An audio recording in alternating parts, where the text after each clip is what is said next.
Film की कहानी सन 1847 में शुरू होती है। एक राजा जो काफी बेचैन रहता था एक दिन जंगल में जाता है, जहां उसे वहां के स्थानीय देवता पंजुर्ली की मूर्ति दिखाई पड़ती है। मूर्ति को देखने के बाद राजा का मन अपने आप ही शांत हो जाता है। मूर्ति से प्रभावित वो राजा उसे अपने महल में ले जाने की इच्छा करता है। इससे पहले कि वो मूर्ति को लेकर जाता, गांव के लोग वहां पहुंच जाते हैं और मूर्ति को ले जाने से मना कर देते हैं। गांव वालों का कहना था कि राजा जो चाहे लेके जा सकता है, लेकिन उनके देवता की मूर्ति को ले जाने का उन्हें कोई अधिकार नहीं है। तभी एक चमत्कार होता है और पंचुर्ली देव एक गांव वाले के शरीर में प्रवेश कर जाते हैं। वे राजा से कहते हैं कि मैं तुम्हारे साथ चलने के लिए तैयार हूँ, लेकिन एक शर्त है। शर्त यह है कि जहाँ तक मेरी चीख जाएगी वहां तक की जमीन राजा को इन गांव वालों को देनी होगी, ताकि देवता के जाने के बाद भी वो खुशहाल रह सकें। राजा जमीन देने के लिए राजी हो गया, तो पंजुरी देव भी राजा के साथ जाने के लिए तैयार हो गए। यहाँ पर पंजुरी देव ने राजा से पहले ही साफ तौर पर कह दिया कि अगर राजा या उसके किसी वंशज ने ये जमीन वापस लेने की कोशिश की तो उसका विनाश निश्चित है। उसके बाद कहानी सीधे सन 1970 में शुरू होती है। उस वक्त के एक राजा को जमीन पर लालच आ जाता है और वो जमीन को गांव वालों से वापस छीनने की कोशिश करता है। यहाँ पर भूत कोला का जिक्र आता है, जो कि एक प्रकार की पूजा होती है जिसे एक नर्तक करता है। इस पूजा करने वाले शख्स के अंदर पंजुरी देव के आने की मान्यता है। दरअसल भूत कोला में देवी आत्माओं को पशु के रूप में पूजा जाता है। इस फिल्म की कहानी में भी ऐसे ही एक देवता हैं जिनका नाम पंजुर्ली है। ये एक जंगली सुअर का रूप है। इस रूप को विष्णु के 12वें अवतार से भी जोड़ा जाता है, लेकिन कुछ लोग इसे ट्राइबल्स के कल्चर को हिंदू धर्म से जोड़ने की साजिश भी मानते हैं। राजा इसी भूत कोला के दौरान जमीन को वापस मांगता है, लेकिन नर्तक के अंदर पंजुर्ली देव आ जाते हैं। देवता जमीन देने को राजी हो जाते हैं, लेकिन साथ में ये भी कह देते हैं कि उसके बाद राजा के वंश का विनाश हो जाएगा और वो नर्तक समेत जंगल में जाकर गायब हो जाते हैं। कुछ ही दिनों बाद राजा की भी मौत हो जाती है। इसके बाद कहानी सन 1990 में शुरू होती है, जहां उसी राजा के वंशज जिसका नाम है देवेंद्र सुतुरु, जिन्हें लोग साहिब कहकर बुलाते हैं, खम्बाला नाम के एक खेल का आयोजन करते हैं, जो कि भैंसों की एक रेस होती है। साहिब के भैंसे भी इस रेस में हिस्सा लेते हैं और यहाँ हम मूवी के हीरो शिवा को देखते हैं, जो अपने बेहतरीन अंदाज से इस रेस को जीत लेता है। पर साहिब के लोग चीटिंग करके खुद को विनर डिक्लेयर करते हैं। पर ये बात जब साहिब के कानों तक जाती है तो वो सुधाकर के कान के नीचे रख के देते हैं और शिवा को देते हैं विनिंग मेडल, जिससे हमें पता चलता है कि साहिब एक अच्छे इंसान है और गांव के लोग भी उनकी बहुत रिस्पेक्ट करते हैं। जिन्हें हमने 1970 में मरते हुए देखा था, साहिब उन्हीं के बेटे हैं। और अगर बात करें शिवा की, तो वो इस गांव का रखवाला होता है। गांव को लेकर जो भी प्रॉब्लम आती है उसे ये ही सॉल्व करता है, पर शांति से नहीं, उनके हाथ पांव चटका के। दूसरी तरफ हम एक फॉरेस्ट ऑफिसर मुरलीधर को देखते हैं, जो जंगली सुअर का शिकार करने वालों को खूब तोड़ता है। इसके बाद रिजर्व फॉरेस्ट से जंगल की लकड़ियां काट के ले जा रहे कुछ लोगों को ऑफिसर ऐसा करने से मना करता है। तभी शिवा अपने साथियों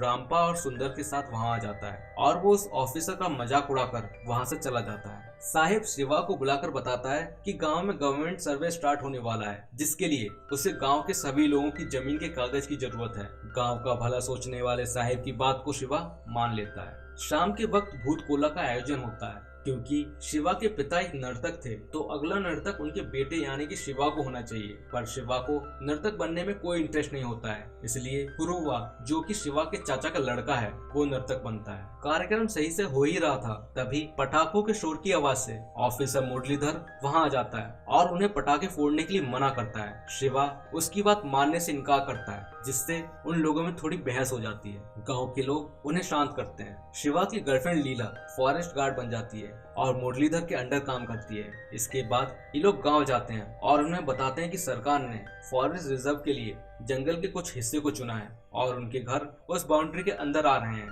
इसीलिए जल्द से जल्द इस जगह को खाली करना होगा। पुलिस वाले वहां बाउंड्री बनाने के लिए गड्ढा खोदने लगते हैं। तभी शिवा वहां आकर उन लोगों से लड़ने लगता है। वो लोग शिवा को काबू करने के लिए उसे बांध देते हैं। वहां खड़ी लीला ये सब देख रही होती है। अगले दिन गांव वालों की जमीन के पेपर्स साहिब के वकील के पास आ जाते हैं। तभी हम देखते हैं कि शिवा के दोस्त रामपा को साहिब का घर बहुत अच्छा लगता है और वो जैसे ही घर के अंदर जाने के लिए कदम रखता है, तभी साहिब का आदमी उसे थप्पड़ मारकर बाहर कर देता है। ये देखकर शिवा को बहुत गुस्सा आता है और वो जाकर उस आदमी को मारने लगता है। साहिब अपने ही आदमी को डांटते हैं। ये देखकर शिवा का गुस्सा शांत हो जाता है। ऑफिसर मुरलीधर के मना करने के बावजूद भी शिवा अपने दोस्तों के साथ जंगल में पेड़ काटने के लिए जाता है। ये बात सुधाकर मुरलीधर को बता देता है। ये लोग शिवा और उसके साथियों को जंगल में ढूंढ रहे होते हैं। तभी एक पेड़ इनकी गाड़ी पर गिर जाता है जिसे काटा था शिवा ने। वैसे तो ये एक एक्सीडेंट था, पर मुरलीधर को लगता है कि शिवा ने उसे जानबूझकर मारने की कोशिश की है। इसीलिए वो शिवा के खिलाफ सारी धाराएं लगाकर उसे गिरफ्तार करने की ठान लेता है।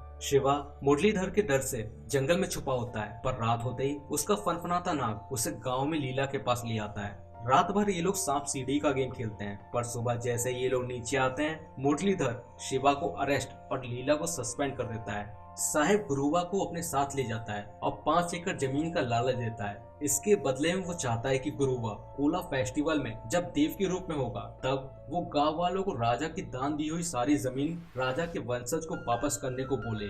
गुरुवा उसकी बात मानने से मना कर देता है और उसे धमकी देता है कि वो गांव वालों को उसके बारे में सब कुछ बता देगा। साहिब उसे जान से मार देता है और उसकी लाश को रात के अंधेरे में गांव में फेंक देता है, ताकि लोगों को लगे कि ये काम पुलिस वालों का है। यहाँ हमें पता चलता है कि गांव का भला चाहने वाला साहिब गांव वालों के पिछवाड़े में भाला घोंपना चाहता है। गुरुवा की मौत की खबर सुनकर शिवा को बहुत दुख होता है और गांव वालों की तरह उसे भी लगता है कि इन सब में मुरलीधर का हाथ है। दूसरी तरफ हम साहिब को देखते हैं, जिसके लिए मुरलीधर को रास्ते से हटाना जरूरी हो गया था, क्योंकि मुरलीधर इस जंगल को फॉरेस्ट रिजर्व में बदलना चाहता है और अगर ऐसा हो गया तो साहिब के हाथ से सारी जमीन निकल जाएगी।